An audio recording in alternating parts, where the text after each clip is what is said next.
Hi, I'm Puma from the Frederick Fennell Wind Studies program, and I will be attending Stanford in the fall.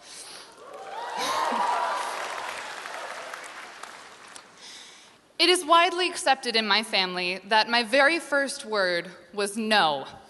This contrary beginning was only the first sign of the obstinacy that was to come.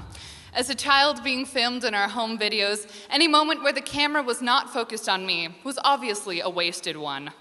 My poor family had to become extremely self-sacrificing when it came to TV shows or eating out, since whatever show I wanted to watch or whatever dinner I desired instantly became a family choice in order to avoid a giant temper tantrum. They say where there's a will, there's a way. So in my family, my extremely strong will became everyone's way. This desire to stubbornly assert my superiority led me to choose oboe in 4th grade music class, a class made up of roughly 1,000 flutes, 3,000 saxophones, and 5 billion clarinets. Most kids there didn't even know the difference between a Phrygian half cadence and a perfect authentic cadence. I know, right? In middle school, I picked up the bassoon, another defiantly strange instrument, and the one that would lead me to OSHA. By the end of middle school, and my first and only year of public high school, my love of attention petered out and was replaced with a self-conscious desire to fit in.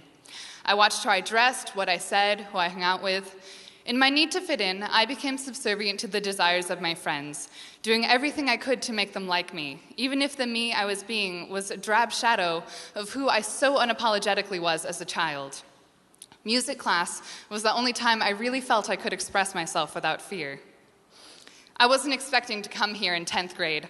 Somehow, in a flurry of changing jobs and new opportunities, I found myself saying yes to an art school, a school where kids cosplay on random days and no one looks askance, where hair every color of the rainbow is prominently on display, and where throwing a crumpled up piece of paper into a trash can counts as a sport.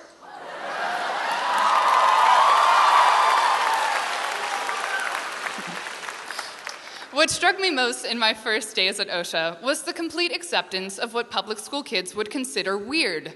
No longer was it strange that I could sing all of Shostakovich's Fifth, or that I could remember the lyrics to Hamilton better than the material for my next bio test.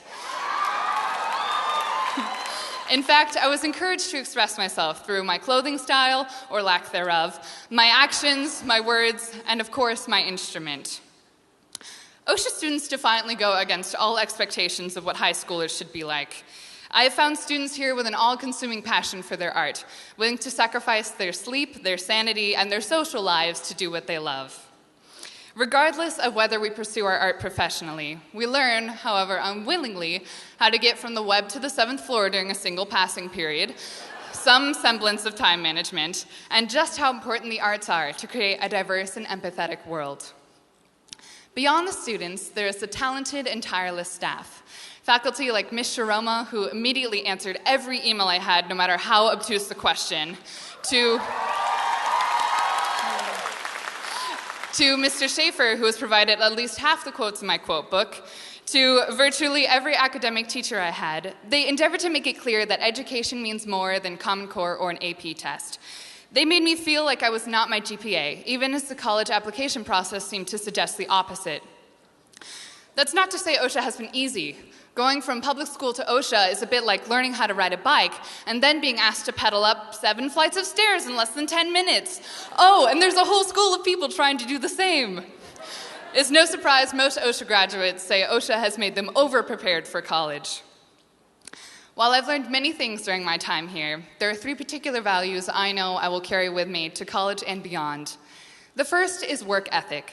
Being in school from 8:05 to 4:50 every day, and sometimes longer for extra rehearsals or events, takes a lot of energy. And the work doesn't stop when we get home. That's when we practice, do homework, and prepare for the next day. Keeping up with the pace of an art school has taught me what can be achieved through serious effort. The second is camaraderie. We've made countless connections here that we can depend upon in the future. Even if we don't always realize it, OSHA is a massive networking ground. The people around us can become our publishers, our ensemble or company members, our business partners. There is an amazing support system among OSHA students. I know the next time I need a string quartet for a party, I have a list a mile long of people I can call. Seriously, every time yearbook signing comes around, I feel like I should try to get as many signatures as possible because someone here is going to be famous one day.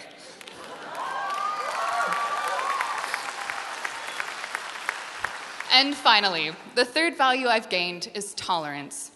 OSHA students have an extraordinary capacity for allowing others to fearlessly be themselves. We understand that passion, even for something as strange as bassoon, is to be admired rather than mocked. If we can spread even a fraction of that incredible understanding and acceptance, the world will be a much better place for it.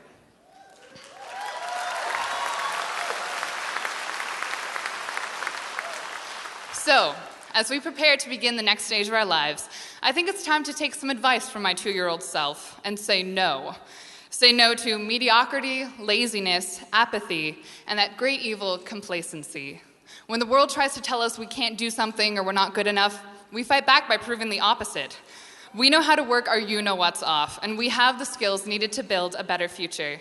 Perseverance, friendship, and compassion. And if there's anything I've learned here, it's that as artists, we don't do what we love because it's easy. We do it because it allows us to share our innermost selves with the world. Thank you.